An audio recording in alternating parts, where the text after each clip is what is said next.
House of Ashur is the latest thing that gives me that feeling that I had as a kid, just waiting all week for that Friday or that Tuesday or whatever day of the week your show came on.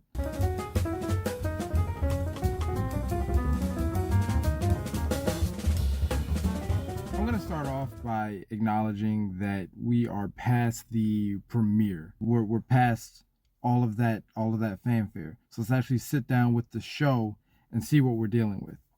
The general plot of this episode is that our Doctore Chorus, one of the few names that I've actually committed to memory at this point, he leaves the Ludus. We're under the impression that Chorus is supposed to go to the pits and get some kind of acquisition. He's supposed to have a conversation with the guy that runs it. Spoiler alert, that's not actually all that's going on there.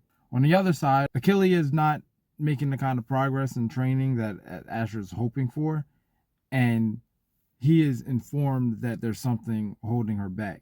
The writing in the original Spartacus series always felt like it was accomplishing multiple things. When somebody said something, it never just meant like on the surface. And I got the feeling that I used to get in the original show in this episode, when Ashur is informed about Achilles. On the surface, she's being held back, which is stopping her progress because she's being made to fight in the Murmillo style, which is short sword, very, very big shield. And she's not a very large lady, so that cumbersome shield is holding her back. But underneath the surface, she actually has some trauma that she is not expounding on, not dealing with. And then there's a minor C plot between the two head women slaves of Ashur's Ludus, Messia and Hilera. Please don't judge me that the two women who are heavily involved with each other are two of the names that I remember. I'm just a man. I got man brain. I'm sorry. I make no apologies, but I'm sorry. So the two of them are developing a little bit of friction because there's some unrequited love going on here. I like to get the negatives out the way first because they're not very many, and I don't think they're huge. So let's just talk about that real quick. This show is a little too referential to original Spartacus in a way that doesn't feel natural. It feels like, hey, we just want to remind you that we're in continuation of the Spartacus show. After 3 episodes, it does start to feel a little, hey, don't forget what made us so great. I get it. I gave it a pass in the week 1 for the first 2 episode premieres because it's been over a decade since we've been in this world. So here we are. We just want to remind you where we come from. Okay, I got you. Episode 3, I'm like, all right, let the House of Ashur be House of Ashur. The other negative, there are some plot twists that I feel like the show thinks are a little less obvious than they are. There's like a reveal at the end. There's a sort of a whodunit thing going on, and the reveal at the end, they come out the shadows, they got the hood on, and blah blah blah. It's really played for dramatic effect, but unless you have literally not been watching the show, you know who it is. You know who it is from 1,000 miles away. So I think the episode could have benefited from just letting the audience in on that secret early on, and maybe there's a bigger reveal to be shown, and this is their attempt to make you think you know what's going on, and they're going to subvert you.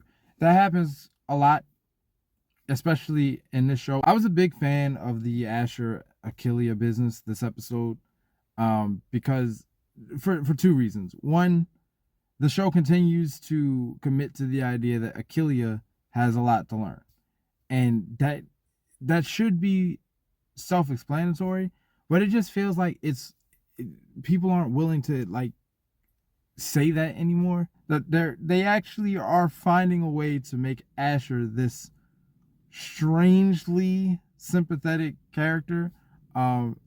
He's not a good guy. I mean, she is his ticket to the top, or at least that's what he thinks.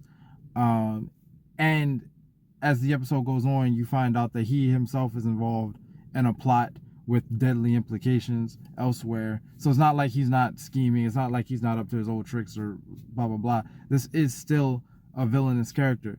But his relationship with her, at least at the moment, is kind of acting as a small shred of redemption for him. And I'm a sucker for that kind of thing. I like the tension between Messia and Hilera. Hilera is basically like roughly rejected by Ashur. Messia tries to comfort her, and Messia admits, and you could see this in the earlier 2 episodes, but she finally like verbalizes to Hilera. It's like, I'm really feeling you. I would like to be able to offer comfort to you, in more than just, a friendly manner. And Hilera is like, I appreciate the sentiment, but that's really just not. I'm not really feeling that. And Messia is like, she that hurts. Rejection hurts, and it really wounds her. But she's a real friend, so she says, okay, if that's how you want it to be, then I'm gonna respect that. So we'll see what that turns into. Hopefully not violent, hopefully not bloody, but knowing this show, there's not going to be enough room for both of them. Overall, it's a solid episode. It's a solid episode. Nothing like extraordinary happens in the episode. Nothing that's like, you know, I can't believe what I just saw. I do hope that they start to get a little more into the other gladiators, because right now a lot of them just feel like bodies, that like they're just around. Even the father, whose name escapes me, he got to take on the role of Doctor temporarily in this episode, and it gave a little insight into him. I'm starting to get the impression that we're heading towards the Ferox brothers as the climax of the season. That Achillea's in-ring debut or in-arena debut is going to be our episode 9, episode 10 kind of thing. If that's the case, that's fine. That's fine. As a seasonal climax, I don't know that I would be like super impressed if that's all there is. But I'm also thinking about a show like Cobra Kai, where the All Valley tournament was the season 1 finale. In my rating system that I completely made up on the spot last week, this is right in the middle. I say this is a new recruit. It's got the potential. I'm more than willing to take more of House of Ashur. I didn't see anything that deters me or makes me feel like it's going downhill. Don't listen to the people who are trashing the show who have not watched it, and you can tell the difference between people who have watched it and people who have not. All right, I'll see you later.